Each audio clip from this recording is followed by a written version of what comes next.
Hello, everyone, and welcome to the Learn to Love podcast, your guide to everything love, sex, intimacy, and relationships. Each week, your host, Zach Beach, interviews new experts on love, including couples therapists, relationship coaches, sex educators, and best-selling authors. Learn the best tips and cutting-edge wisdom to better love yourself, others, and the world. Thanks so much for joining us. We hope you enjoy the show. Welcome to the Learn to Love podcast, everyone. I am your host, Zach Beach, and I'm here with the incredible OB-GYN author and speaker, Dr. Heather Bartos. Hello, Heather, and welcome to the show. Well, thanks for that introduction. It's an honor to be here. Oh, the introduction's just beginning. I love it. I love it. So today we're going to be talking about self-love over self-care. And for those that don't know, a board-certified OB-GYN, author, speaker, and fellow podcast host, Dr. Heather Bartos is a leading voice in the field of women's health and particularly women's sexual health. She is also a United States Navy veteran, former associate professor of Obstetrics and Gynecology, and is currently medical director of her Village for Women's Health, B Women's Health and Wellness Center outside of Dallas, Texas. Featured in publications from Glamour and Huffington Post to Reader's Digest, Women's Health, and ABC News, Dr. Bartos loves talking all things women and sex on her Everyday Gals podcast, The Me Spot. How are you today, Heather? Well, thanks. I feel so. That was all the feels right there, Zach. I love that. So there's the intro. So thank you so much for coming on. There's so many directions we can take this conversation, and I have so many questions. And I know our topic for today is on self-love, but I want to begin by asking you about a few other things, because what our listeners don't know is that oftentimes I'll get what's called a one sheet with different topics that speakers and guests like to talk about. And one of them was how to survive a sexless relationship, which I thought was really interesting because it wasn't how to revive a sexless relationship, but how to survive it. Yeah. And I'm wondering what that looks like. Or basically, what do you expect partners in sexless relationships to do about it? It's a really great question. When I saw you wrote that back, I was like, what? It's a really fair kind of concern. Like, why are we not trying to fix it, but how do we survive it? And it really comes from the fact that I see a lot of women that are in sexless relationships. I see a few men too, but mainly women. And a lot of relationships are sexless these days. And that's a normal function of a relationship. It's not always, like Bridgerton, like 2 times a day in the library against the wall. It's all, there's ebbs and flows. But when it becomes sexless is usually a point when we're at like a time frame when one of the partners is not happy with how long it's been.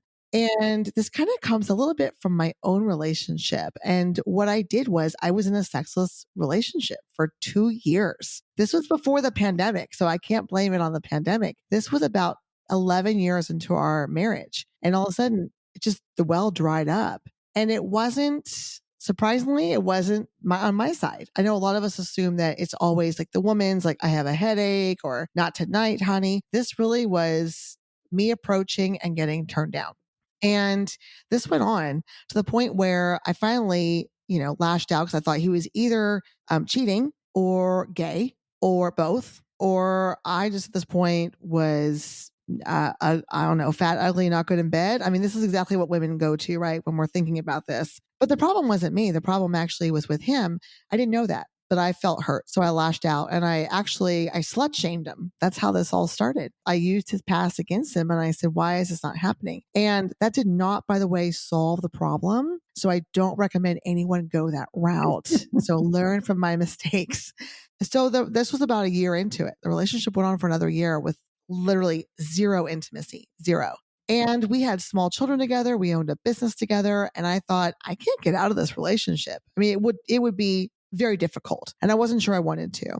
And so really it came down to not how do I revive it? Because I wasn't sure if I could or if I would, but if I wanted to stay in this relationship, how would I survive it and still be considered a strong, empowered woman, still be walk the walk, talk the talk that I told patients every day, which is, you can still be in a relationship and it doesn't matter about the sex, but it does It does. And so I had to figure out for myself kind of like, what can I do that I still feel either sexually satisfied, sexy, right? Because if you're not having sex and you're turned down a lot, it really starts to wear on your ego.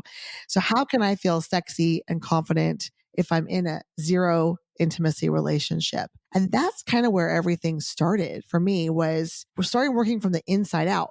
Right. So it's not about what someone thinks about me. It's really how I start to think about myself. And through me surviving it, a la Beyonce, I was like, hey, this is something that's really shareable and really relatable. I've had men that don't want to have sex. I've had men that do want to have sex. How do we fix this for both partners? This works either way. And it really is about starting on the inside. What is sexy for you? Because what's sexy for you, Zach, is not what's sexy for me, probably. So your story is so interesting because it does remind me of how easy it is to go to blame whenever there's a problem. And oftentimes in sexist relationships, some blame themselves. They're like, what is wrong with me? What am I doing wrong? And then hearing your story about blaming your partner is another way of kind of coping with the lack of sex that one is experiencing in a relationship. And I want to go more into that self-empowerment piece, but I want to clarify because you did mention that sexist relationships are normal. And I'm wondering at what point does it become not normal, right? And I remember a conversation I recently had with a friend, and she was like, oh yeah, me and my partner are really going through a dry spell. And I was like, oh yeah, how long has it been? And she was like, 2 weeks. So I know it's different for everyone, but when does it become, a problem? Well, it's kind of like other things. When does drinking become a problem? When does eating become a problem? I think, the world of psychiatry has even kind of helped us define that. In a relationship, there's a sexual dysfunction when one of the two partners feels as though there's a sexual dysfunction. So if both partners are totally happy, never having sex again, and you're like, we're just going to be little old people and hold hands and just sit by the beach and do that, then that's not an issue at that point. When it's an issue is when one partner feels as though they're not getting what they want or desire out of the relationship. And that's different for most people. Your friend was 2 weeks, and then some people are 6 months. And I have some couples that has been 3 to 5 years, and they finally come to say something about it. That is a thing that sometimes comes up with couples is one partner's like, gosh, we haven't had sex in a long time. And the other person's like, is that a problem? And they're like, not really. Yeah. It's more of an observation. Yeah. So when you mentioned shifting from that blame to your self-empowerment, what does that process look like? And I'm wondering if it's connected to this other idea I saw from you, which is what you call vision boarding your life between the sheets. Yeah. And I'm also curious what that looks like. Yeah. As doctors, we don't have a lot of training in sexual kind of how to fix the bedroom, right? And I have a lot of women that come to me from other gynecologists now that they ask the question, which takes a lot of guts to ask the question to your doctor or whoever's a stranger and say, how do I fix this? And I've heard everything from, well, just fake it till you make it, use more lube, buy some lingerie. And these are both male and female gynecologists that are telling these women this. And my mouth's kind of agape because I'm like, this is not fixing anything. None of those three things would have fixed any of my issue. And maybe it's because I had such an issue that I took such a passion in trying to kind of come up with something that would help other women and men. But when I started thinking about, okay, so this is the relationship and this is where we are, this is it. Like either I can leave or I can stay and try to kind of make lemonade out of lemons, but it wasn't going to involve sex. I mean, I thought it might at some point, but what could I do? My self-esteem was tanked, was gone. Like I had none. I had just turned 40 and I was like, that's it. I had my kids late. I must be fat. I must suck in bed now for some reason. So I started saying to myself, all right, what would make me feel better? Who are women that I think are sexy? Because all I was ever taught as a woman, and for men too, this is what we see on social media and the media. This is what a beautiful woman looks like. It looks like Giselle Bunchkin or however, Bunchkin. How do you say her name? Giselle. Not sure. Tom Brady's Giselle. wife. Giselle. That's what we think is, beautiful. And she's got 2 kids too. And look at her. She still looks amazing. And I thought, this is what I've been fed my entire life is what this is supposed to be sexy. Who are other women that I find attractive, which we're not usually led to do as women? I don't usually tell who do I find attractive. We don't usually do that with the same sex unless we are same sex based. So I started looking for women that I thought were sexy.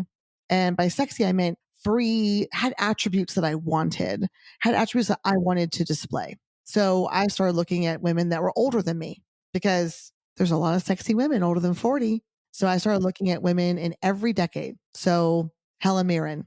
Helen Mirren's 70 something years old. She looks hot. She looks hot. Why does she look hot? What's so hot about her? So I started dissecting all these women and I found what attribute I liked about them. It doesn't make me gay.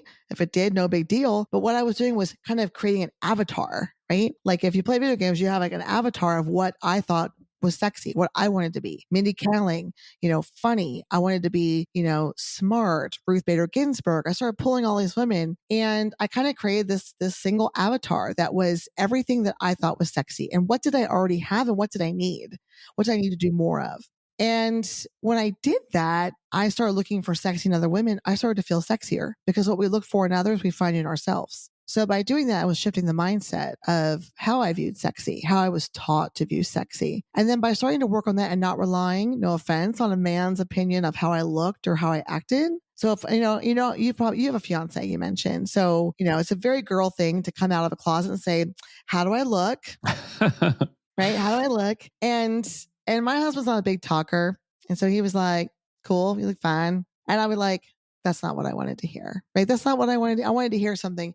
You look stunning. Or I wasn't going to get that. That was never going to happen. On our wedding day, when I showed up at the altar, he goes, you look nice tonight. So why was I expecting something amazing when I came out of the closet 10 years into our marriage? So I started shifting my expectations of what I thought he would do, but what I also wanted. And by not looking for that, by not even asking, the compliments started coming more because I wasn't bugging him for it. So if I didn't say how I looked tonight, I just walked out like I fucking owned the place. Guess what? In the car, he'd be like, I like those pants. They look good on you. Oh, do you?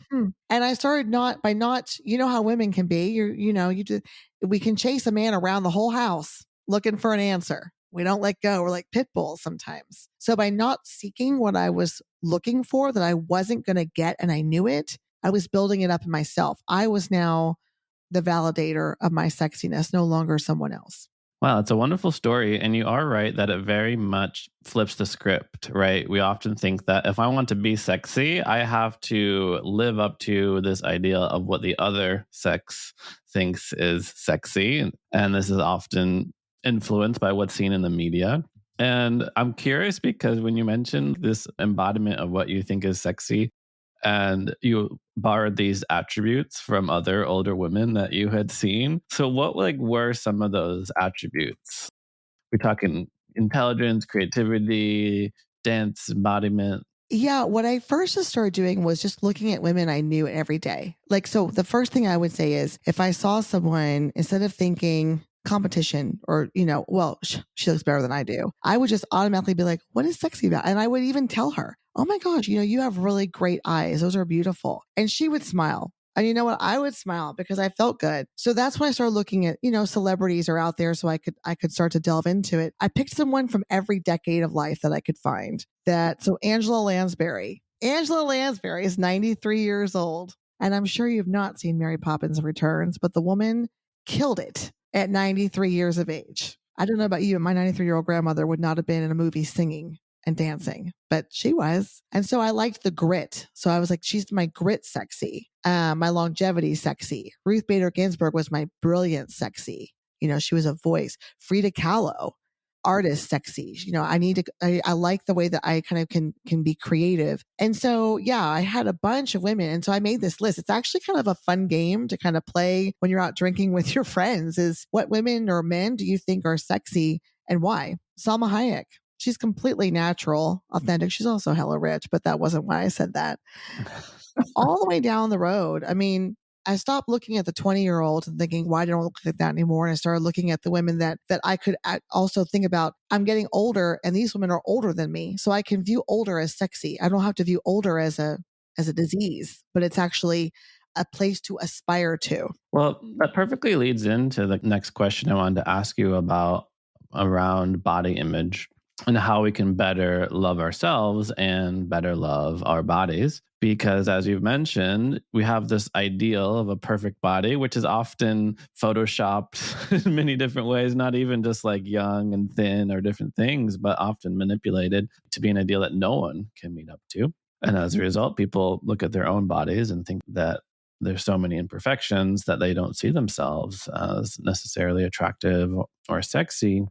So, how can we best shed, discard, let go of the ideal image of a body and come to love our own bodies more? Yeah. So for those of us who are over 10 years old, we're going to have some work to do because body self-image peaks at age 9.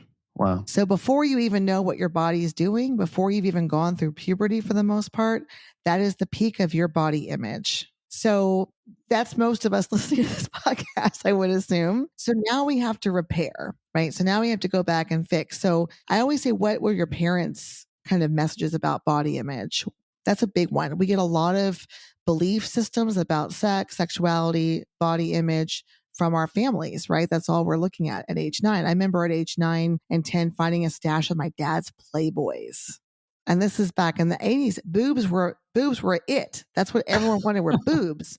And I was just like, these women had huge boobs. And so I thought boobs were what you had to have boobs. You know, if we have young people around, it's good to start kind of getting them through this process now. But for those of us who obviously are older, the best thing we can start to do is just go look in the goddamn mirror. It's really hard to do. Have you ever tried looking at yourself, just really looking at yourself in the mirror? It is uncomfortable. It's like sitting in silence with someone. If we were to sit here in silence, we'd be like, and we can look at each other and we have no problem. But if you go stare at yourself in the mirror, really look into yourself, it starts to become uncomfortable. So we want to sit until that discomfort's gone, right? And an easy place for people to start is just the eyes. Most people like their eyes. No one really says, oh, I have fat eyes or I have ugly eyes. Start with eyes, start with the things that you do like, and then go to the areas that are harder. So for me, for instance, people always make fun of my hands. All right. I have Cabbage Patch hands.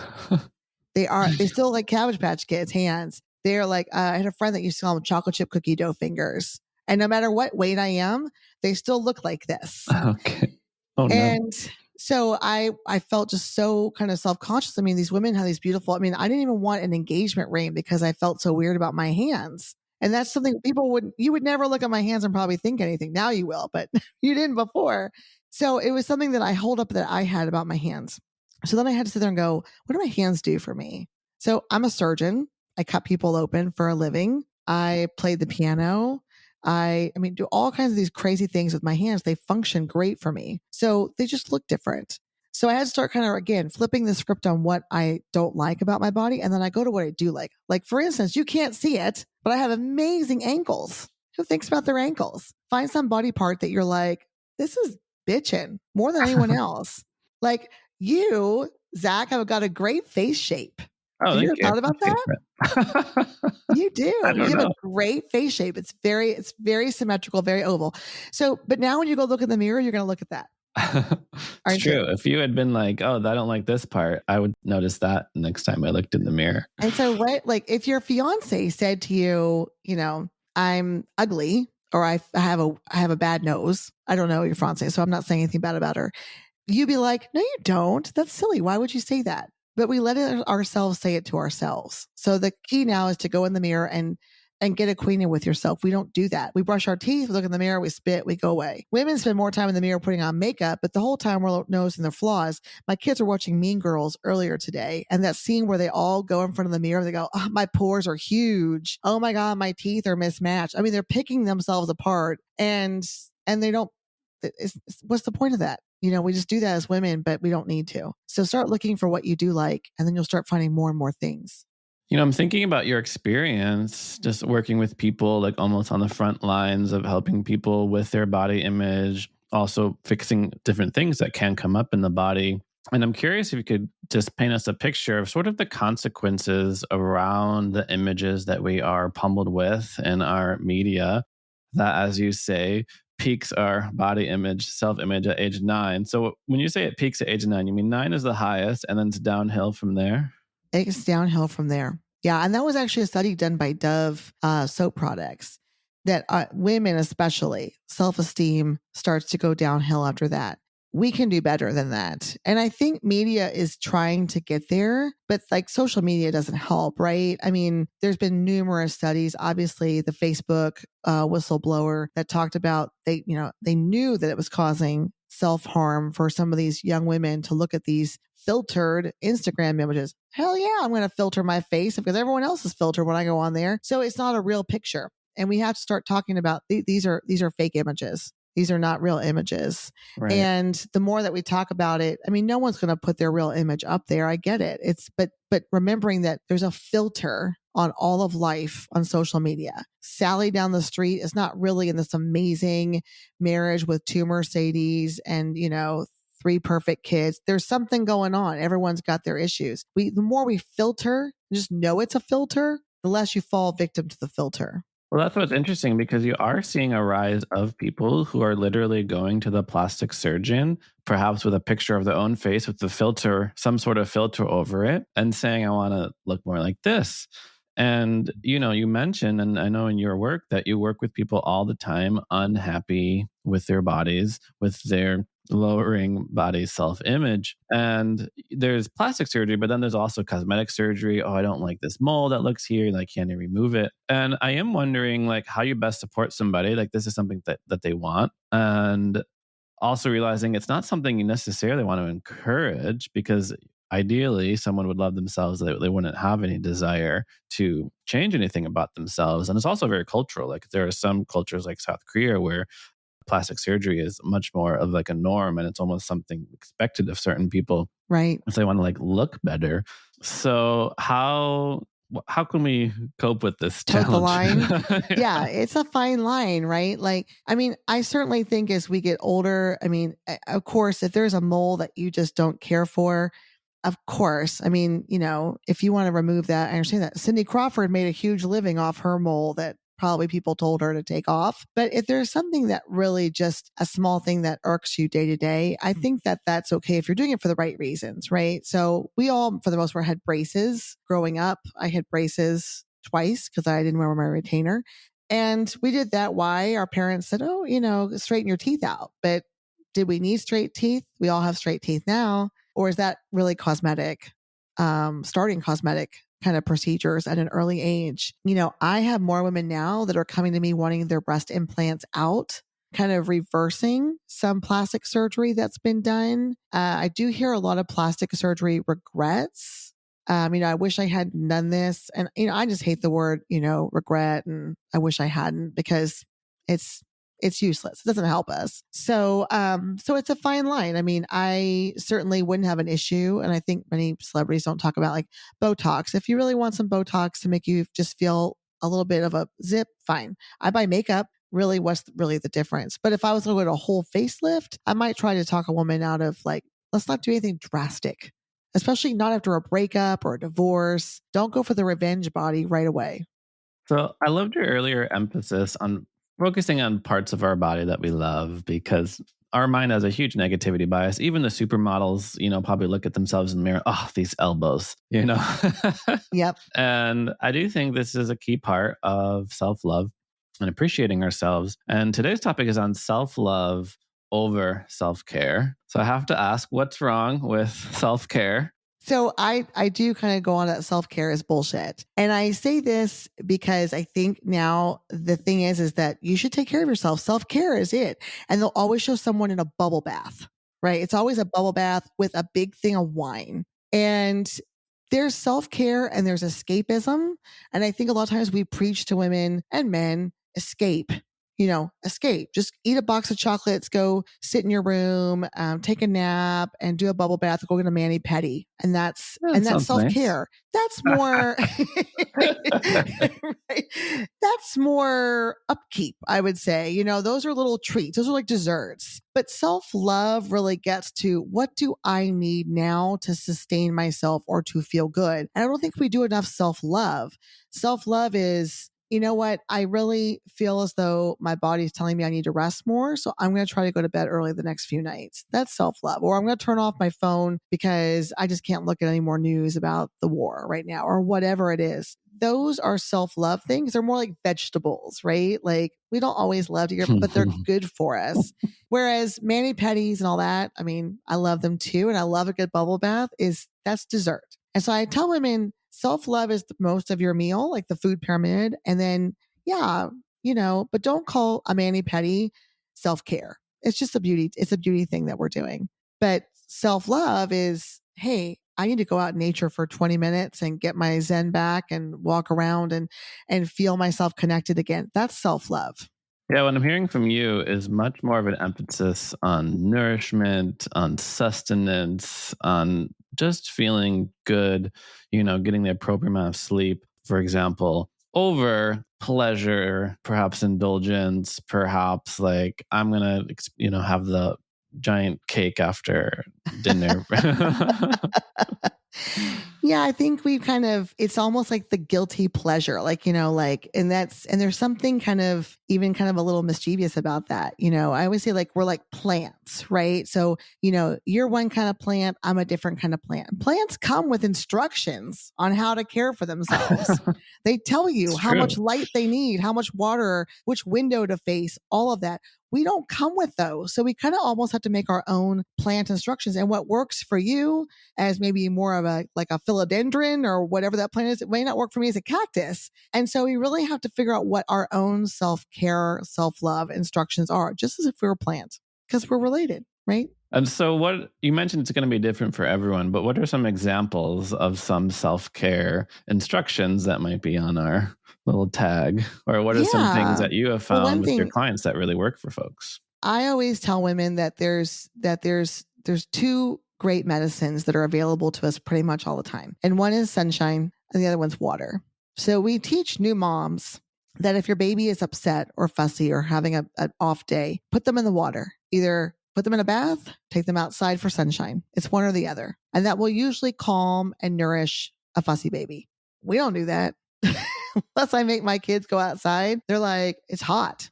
I know. Get literally just go out in the sunshine, put your feet in the grass. That is one way that you can start to really my one child loves the water. Like I'm a water person. I'm a Pisces. So I love the beach. That's my thing. Of course, I'm landlocked up in Dallas, but I keep dreaming someday. But some people love the sun. My husband loves the sun. So he'll go out and work in the yard for 4 or 5 hours and he just soaks up the sun. Being a pale girl, will start to burn. And of course, I worry about my skin at a certain age. So I do less sun and more water. So everyone kind of has the thing. Some people need fresh air. Some people need, to feel the earth under their feet.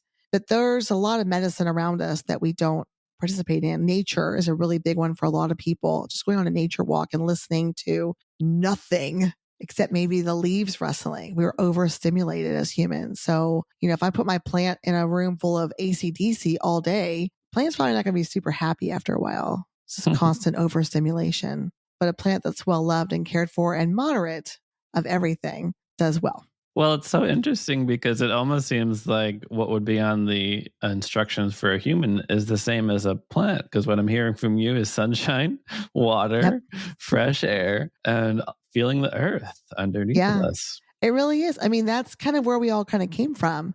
Now, I will say laughter is another big one. And I think most of us, and a good cry, there's a great old quote that, people need water in the form of the sea, the tears, salt water, whatever it is. It's all humans need. But yeah, we're animals. We're very similar from the, in the animal kingdom and the plant kingdom are very similar. But we do need laughter, crying. Everyone needs a good cry. That's a great form of self-love. Get it out. Watch a good movie. Emote. And what? Emote. Have emotions. Yes. Yes. Earlier you mentioned this idea of escapism, and I'd love to go more into that because I've also heard from you that escapism has kind of flourished during the pandemic. And I'm wondering if you could tell us more about that. Well, the pandemic changed a lot of stuff, right? I mean, that's just, we have to just all be on baseline with that. I mean, that changed everything. And so certainly during the thoughts that we were all going to get this horrible illness and potentially die, we needed some escapism. We need to do that sometimes. But the thing is also we don't want to do it too long term because I can go play a video game, say for instance, and go to another world for a while, right? I can go exist in Bloxburg for a while, say if I'm playing Roblox. But if I stay there all the time, it's kind of like some of those children's stories. I can be stuck there. If I live in Neverland for a long time, I can be permanently a child. It's you escape and you set a time to come out of it so that you're not permanently escaping, because we do have to face reality. And so during the pandemic, a lot of us, I escaped into the pantry for a ton of carbs who I thought were my friends, and they freaking lied to me. They weren't my friends. So, but I know that. I know I did that. And now, now I'm kind of coming back out of that. A lot of us escaped into alcohol. We said, let's drink. I mean, it's like the whole mommy thing, right? We just all drink wine. I don't drink, but we drink wine all the time. That's what moms do, right? We just drink wine. Mommy sippy cup, and they drink wine. Guys go out and smoke cigars and drink scotch. I mean, it's fine, but it's if we're not careful, you're sucked in forever. And so escapism needs to have an expiration date to it, or expiration time. It's like, do it, come out of it. Well, it's interesting because I feel like we've focused a lot on the physical aspects of self-love. And it's amazing hearing from a doctor that two great medicines are sunshine and water, which is wonderful to hear. And earlier you even mentioned the vegetables over the dessert. And we've just about tapped into more of the mental, emotional aspects of self-love that I'd love to get a little bit more into, because I did hear you earlier talk about laughter and how laughter can be really important. And you also mentioned earlier to drop out of that self-critic, right? That inner self-talk and thinking that can easily put us in a downward spiral towards things like depression or anxiety about our bodies. So if we want to make our self-love better, what are some things that we can do more in the mental, emotional space? Yeah. So, again, the pandemic, we have an epidemic also of mental health issues now, that we just weren't prepared mentally and emotionally on how to do this. Our great grandfathers or our great grandmothers and our grandmothers had done this before, right? With the Spanish flu, they had a similar thing, but none of us had done it. And, we had kids out of school, that may actually be 10 years behind the curve because they've missed being milestones, and babies that have never seen faces before of strangers because we wear masks all the time. So, one of the biggest things I tell women is to get rid of the word should. That's a great form of self-love. Just ban the word should from your lexicon. It should not exist as a word, because what is should? What does that do for us? I should do this. I should go to the gym. I should go to work. I should do this. It's already self-punishing, just the word. Now, if I said, hey, we should go shopping together, that's a little bit different. But I tell women, just get rid of the word should. Because I have women all day long say, well, I should do this more. I'm like, stop. Don't say that.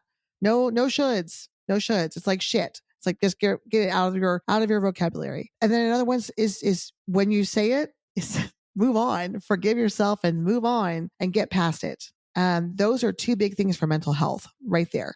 In fact, I tell people that's the one thing that will improve your mental health by the weekend is getting rid of the word should. I should be wearing real pants right now, but instead I'm wearing shorts while I talk to you. See, I'm dressed from the waist up. I should be, I should look professional.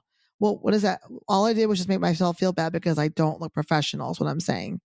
So it's all about how we kind of talk to ourselves, right?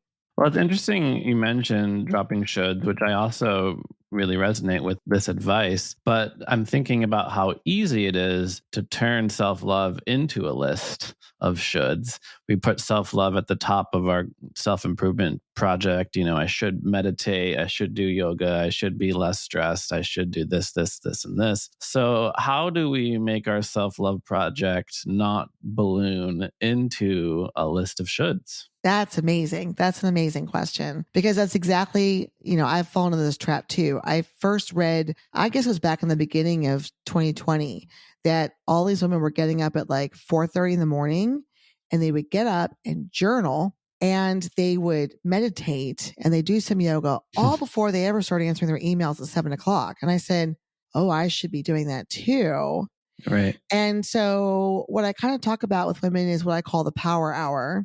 And the power hour is everything you need to get done for yourself in less than an hour a day. But it has to do also with as much time as we spend talking about what we should be doing or feeling bad because we aren't doing something, and how much time that I find that I waste thinking about what I want to be doing or should be doing. I can actually extract that out and make more time for my things. So I tell women, what are the things that you want to focus on? Okay, let's just say it's meditation, right? Gratitude journaling, blah, blah, blah. All these things that we hear we're supposed to be doing, right? Mm-hmm. So I say, okay, so what can you fit in an hour? So I can actually fit a 20-minute walk around the block that gets me sunshine, right? So you start to do what we call like atomic habits, right? You start to stack these things on top of each other so that you're actually doing multiple things at once. Okay, it doesn't happen today. So the fuck what? Okay, doesn't happen. Again, forgiveness is on our self-love list, right? We should be forgiving of ourselves. But I can easily do about 3 things at once. I can put a face mask on, which is self-care, right? My self-care nicety, my dessert. I can do that while I'm actually meditating if I wanted to. And I tell women, don't try to shove everything in one day. So meditate twice a week. I don't even believe in gratitude journaling. I know that's going to be like, I'm going to probably get slammed for that. I'm horrible at journaling. I just like the last thing I want to do when I sit in my bed is now get out a book and start like writing about my day. I love what they did on Grace and Frankie when Frankie used to do her air journaling. So I tell women air journal, like I had a great day. I'm thankful for this, and it's gone. I was like, saves you on paper, pens, and you know what? It's just kind of fun to do, actually. So I'm not a fan of journaling. Oops, there I said it. Well, I love your perspective because what works for somebody might not work for everyone. And there's often like cliches that we're told, like the bubble bath that you mentioned. And I want to ask you more about kind of what you do believe in around self-love, particularly around kind of like the mind-body connection, and to hear your perspective as a medical doctor, because we've talked a bit about the mind-body connection on the podcast and how our emotional disposition can manifest physically in different ways and ailments. So we even had an episode recently on emotional abuse, and our guest was talking about how often partners who are experiencing emotional abuse in a relationship will have physical illnesses and diseases manifest that they don't attribute to what they're experiencing in their partnership. So I'm thinking about like if the disease is lack of self-love, then like what would the symptoms show up that would really indicate to somebody, wow, like I'm clearly not eating my vegetables. I'm clearly not taking care of myself, because you also don't want to turn it into like victim blaming, you're overweight because you don't love yourself, enough. Oh yeah, no. And I'm really, yeah, I don't ever, like to anything shaming is not tolerated in my world. I have women that apologize because they haven't been to the doctor in 2 years. And I'm like, I'm not going to judge you for that. You're here now. So scooch on down. Let's get this done. Yes. So if someone was having, I actually have had patients like this. What I usually see is a woman that's either in a bad relationship. So they end up being with a narcissist. And so that creates its own problems. But the other thing is it's lack of getting out there and seeing themselves. So I had a woman that she's amazing, and she was overweight. Actually, she had 11 kids and her husband had just killed himself. And so she came in finally. Now, she wasn't coming in for a well woman exam. No one just all of a sudden thinks, I need my pap smear because I have all this stuff going on, right? It's really the moment she gets to finally talk to somebody.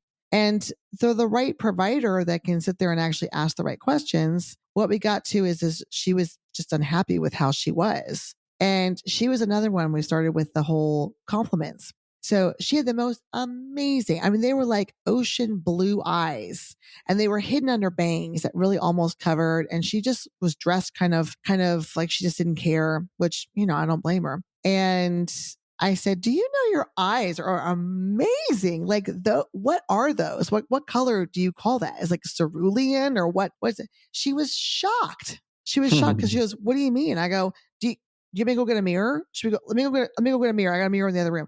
And I said, let's look. I go, holy crap, sister. And she just started to kind of glow. And I said, you got to look at those eyes like every day. I mean, the universe blessed you with some amazing, those are gorgeous. And by slowly but surely, this doesn't happen overnight.